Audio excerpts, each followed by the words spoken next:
આજે હું દીપ્તિબેન સોલંકી, રાજકોટ શહેર મહિલા કોંગ્રેસ પ્રમુખ. આજે અમારી મહિલા કોંગ્રેસની ટીમ સાથે અમે ગેસના બાટલાનો જે ભાવ વધારો આવ્યો છે, જીવન જરૂરિયાતની ચીજ વસ્તુમાં, તેલના ડબ્બામાં ને એમાં બધે જે કમરતોડ ભાવ વધારો આવ્યો છે, ત્યારે ગૃહિણીનું બજેટ ઘરનું ખોરવાઈ રહ્યું છે.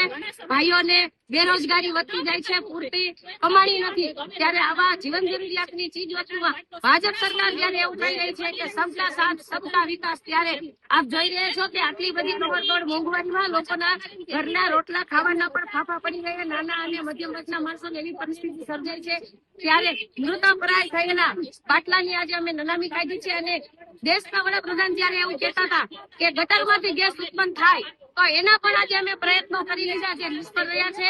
તો આપ પણ સમજી શકો છો કે ગેસ ગટરમાંથી ક્યારે ગેસ ઉત્પન્ન ન થાય. તો દેશના વડાપ્રધાન પોતાની બુદ્ધિનું આવું પ્રદર્શન કરી રહ્યા છે, ત્યારે અમે એનો વિરોધ કરીએ છીએ. અને આ ગેસના બાટલાનો, તેલના ડબ્બાનો ભાવ વધારો જે છે એ પાછો ખેંચાય, એવો અમારી લાગણી છે.